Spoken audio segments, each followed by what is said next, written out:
And now Amir is going to present his artwork, his Torah holder to my left, to your right.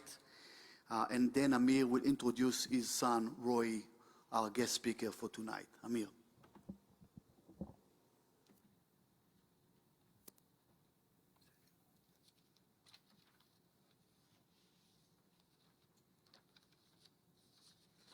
Shabbat Shalom.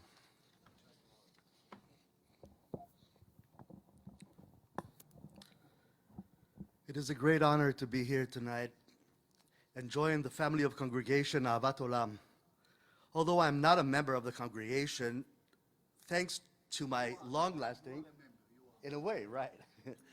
But thanks to my long-lasting acquaintance and friendship with Rabbi Dan and his beautiful family, I do feel, in a way, a part of this warm and welcoming community. My romance with Rabbi Dan started almost 20 years ago when Idan, then a young cantor, invited me to join the band he founded for the Shabbat Unplugged services, an uplifting, spiritual, and musical experience combining Jewish tradition and art, and bringing together the congregants, the musicians, and the inspiration of Shabbat to create a celebration of love, camaraderie, and Jewish values and tradition. I must confess that growing up in a secular family in Israel, I rarely visited a synagogue or celebrated Shabbat. Yet through these Shabbat Unplugged services, I got closer to Jewish tradition, and as a musician have discovered a rich world of piyutim and tefillot, chants and prayers, which sometimes reminded of tunes I heard as a kid at my grandparents' house. Throughout the years, I have had the pleasure of joining Idan at Shabbat services, bar and bat mitzvah celebrations, and of course the high holiday services. I've learned a lot from Rabbi Idan in many aspects and cherish our friendship and Idan's endless drive and curiosity for the Jewish life, Jewish tradition and music, and his wise and sensitive leadership skills, and of course his love of people and life. I was thrilled to hear from Idan about the founding of congregation Ahavat Olam, knowing how much he wanted this dream to come true. And it was just natural that I would follow his lead in this new and exciting journey.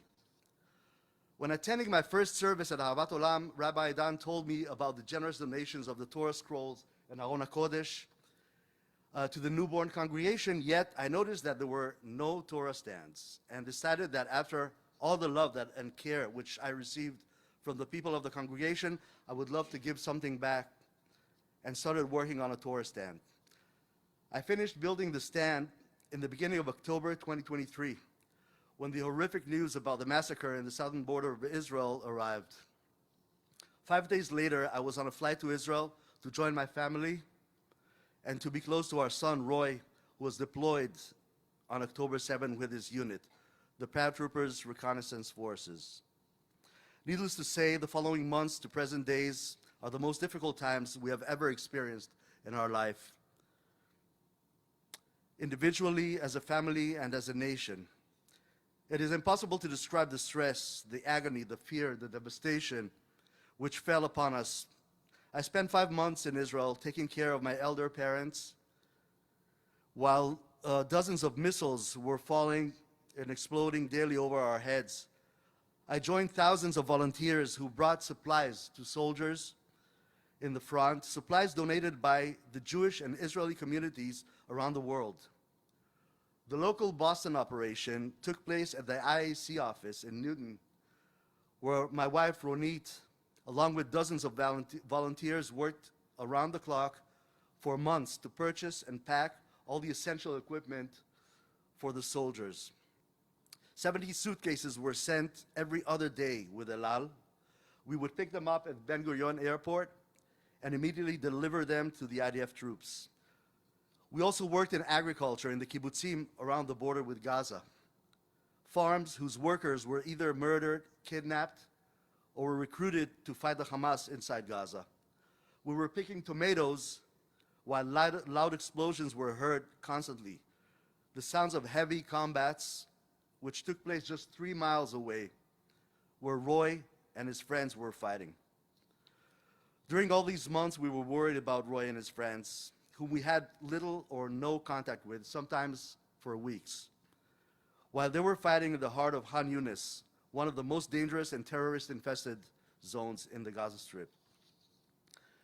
And then the devastating news arrived, informing us that Roy's platoon was involved in a close battle with Hamas Nukhba terrorists, and that 3 of his friends had fallen, and many others wounded. I attended the funerals, knowing that Roy and his friends were still in heavy combat. I felt completely broken watching the parents, the siblings, and spouses mourn their loved ones, telling the stories about their sweet boys who just a few weeks ago were dreaming of their future, studying in college, planning a trip, or reading a bedtime story to their children. Yonatan David Deitch, Omri Ben Shachar, and Liav Atia.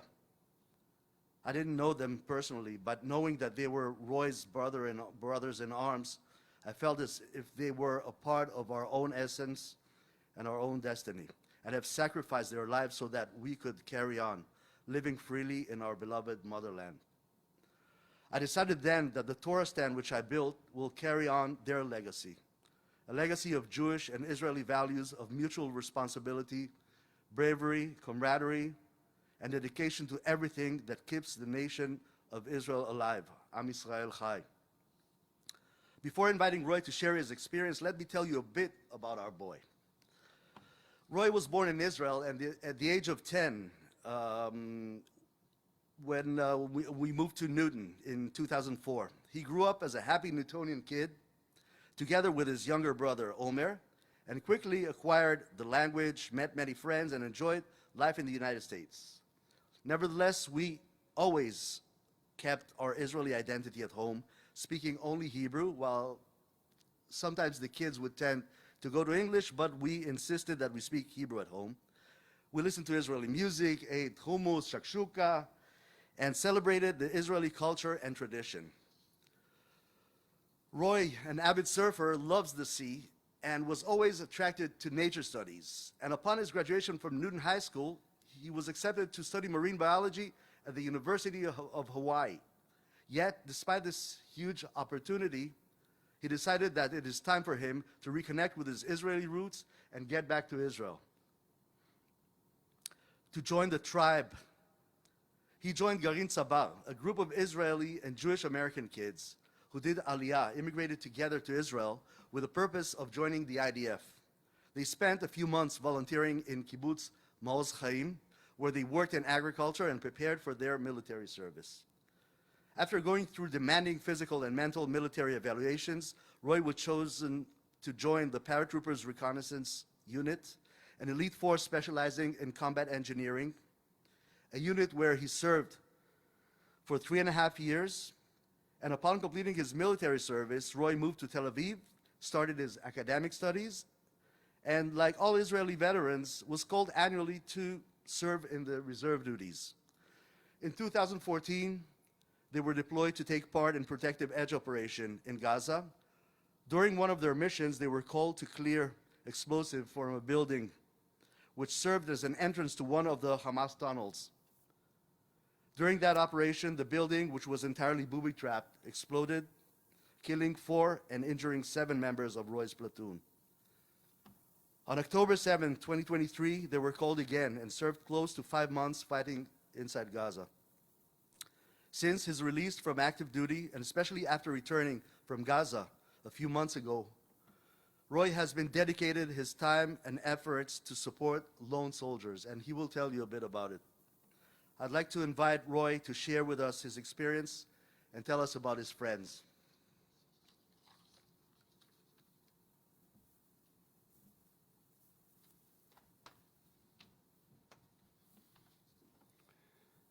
Shabbat Shalom. Thanks, Dad. It is truly an honor to stand before you today and be part of this special gathering. I want to extend my heartfelt gratitude to you, Abba, for your inspiring words and for sharing your perspective on our journey. Your unwavering support, both physically and spiritually, has been pivotal in enabling me to continue on this past half a year. Your relentless presence and ability to be anywhere, anytime, left my whole unit in awe. During my military service, I was considered a lone soldier, but this time it felt completely different. I had you and everybody by my side. To you, Ima, I and everyone knew we could count on you for any equipment needed. You are the best. Omer, I can't tell you how much I missed you and how happy I am to be here with all of you. I would also like to express my deep appreciation to Rabbi Yidan for hosting me this evening and for his steadfast support during these challenging times. It is a privilege to know that this congregation has kept us in their thoughts and prayers. Side note, I was getting videos while getting out of Gaza of you guys here praying for us, so it was constantly coming through. And to all the members of the congregation, Ahavat Olam, both those present here and those joining us online, thank you for attending today and for your ongoing prayers and encouragement.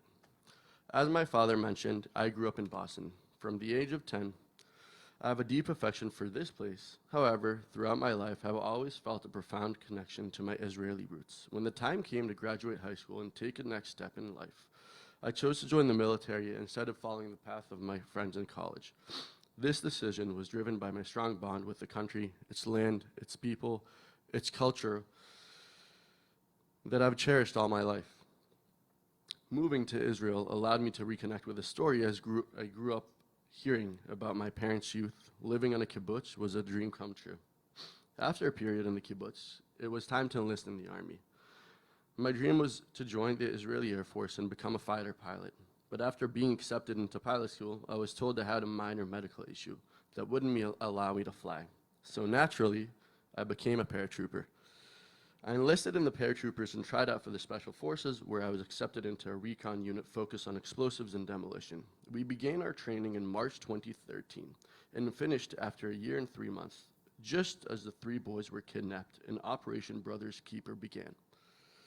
For a few weeks, my squad and I searched for the missing boys, and when their bodies were found, it seemed like we returned to our regular service. Instead, we found ourselves preparing to enter Gaza to combat Hamas.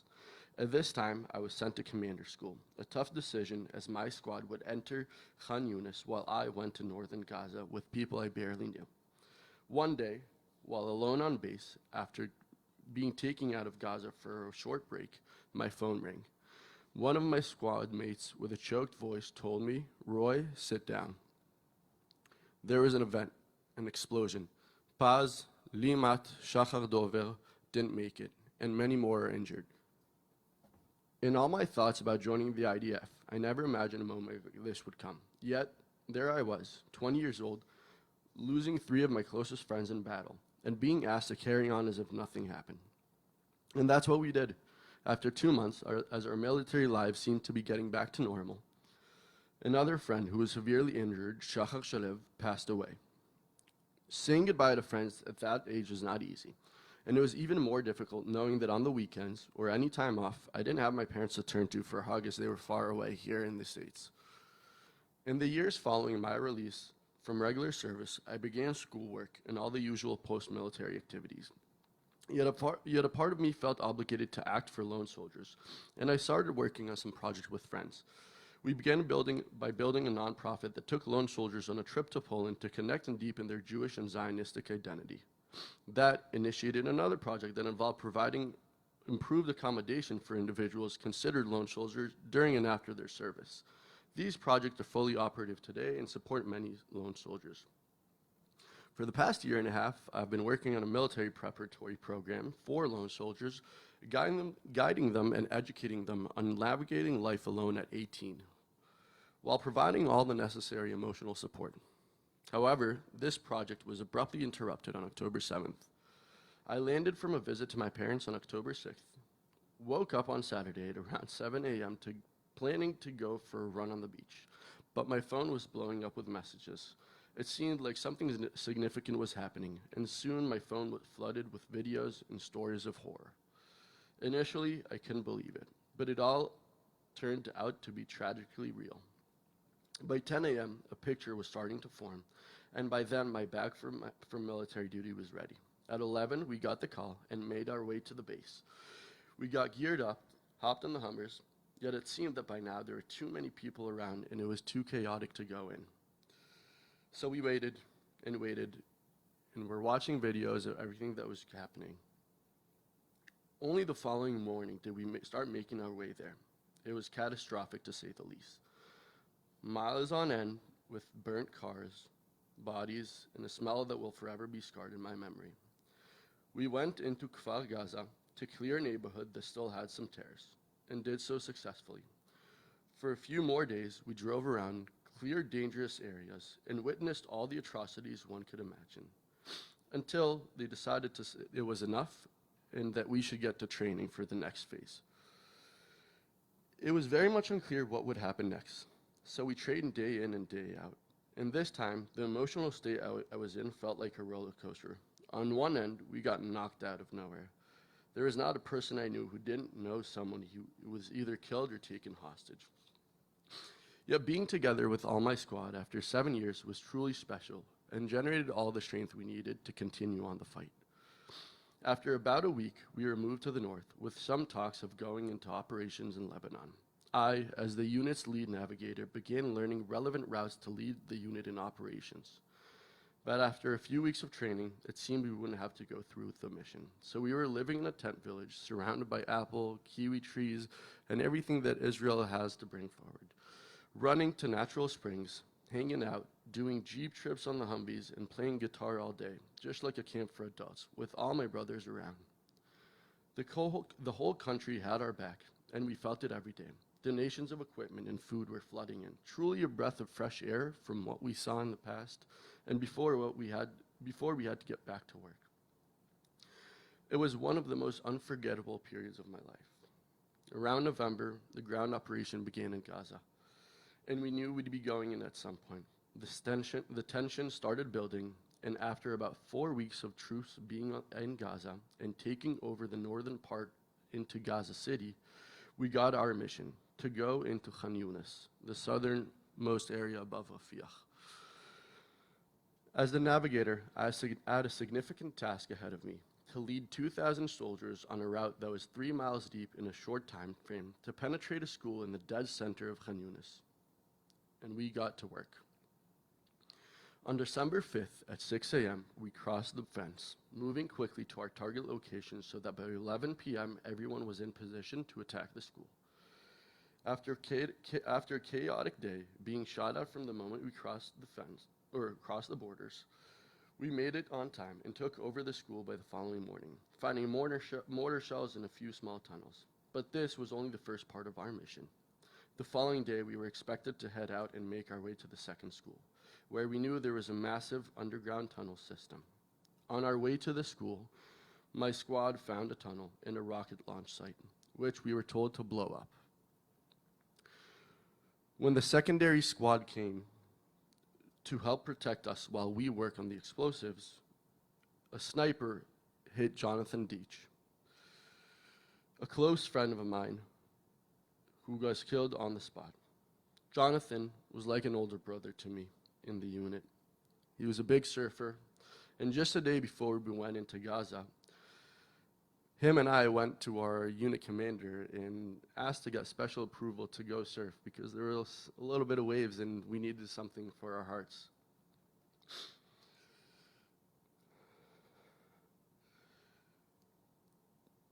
Yet I never imagined the few pictures taken at my house that day that we got to go surfing would be the last memories I ever shared with John. Jonathan was a father to Ari and a devoted husband, and will be a remembered friend of mine forever. Yet, the mission did not stop there. We still had to take the school over, and that is what we did. We took cover after the sniper shooting in a house, lit the first candle of Hanukkah, sang together, and an hour later got on our gear. It was now the night of December 6th, and we were in the midst of taking over the school. My squad led the way, and everything went smoothly. By 8 a.m. the following morning, the school was ours. Yet one area was not fully clear due to potential explosives we saw in an underground setting. We wanted to plan ahead before moving forward. So we got up, created a plan, and were supposed to go in at noon. At 11:30, a massive explosion occurred, followed by a never-ending gunfire that sounded like it was not so friendly. I was not with my squad at the time physically, but was a couple meters or a couple tens of meters away with one friend at a guard station. We were on our own. After 5 minutes of continuous firefighting, the terrorists who tried to take us over were all taken out, and it was time to begin taking care of the wounded. My guard station was on the second floor, looking into a courtyard. The explosion was from an RPG that hit 4 feet below where I was standing. That explosion took out 2 of my friends, Omri Ben Shachar and Lia Vatia, both 25 who served in the unit for a few years below me.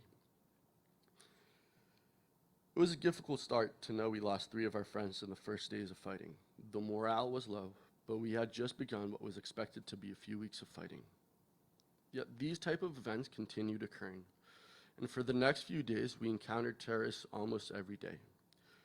We were in a place infested with Nukhba, Hamas special forces, so instead of being a few weeks long, our stay continued for almost 2 months. Finding tunnels every day, carrying out missions to clear the area, and gathering intel was mostly what we did. At one point, because we understood the whole area was full of tunnels, we were told to flatten it out. So for a month, we would become contractors, waking up at 7 a.m., getting the daily plans, taking over a neighborhood, collecting intel, finding the remnants of some of the kidnapped individuals. And if we understood the area was too dangerous, we would have to blow it up. We left Gaza mid-February, letting other forces continue our work. The job there is not finished, and it seems like soon we will have to go in for more. As I stand before you today reflecting on those experiences, I am reminded of the resilience and strength that come from community and support. Serving in the IDF and facing the traumas of combat taught me firsthand the profound difficulty of enduring such challenges alone, losing friends, and confronting constant danger without the immediate support of family was an immense struggle. These experiences have reinforced my belief in the importance of the work we do for lone soldiers. The Maseg Mechina project is dedicated to preparing and supporting lone soldiers, guiding them, and providing the emotional support they need. We aim to ensure that they are never truly alone, no matter where their services take them. My own journey through these hardships makes me acutely aware of how vital this support is.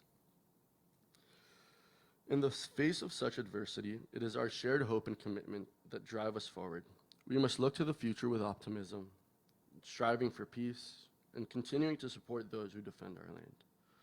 Together, we can create a better tomorrow, not just for ourselves, but the generations to come. Thank you for your support, your prayers, and your presence here today. Toda.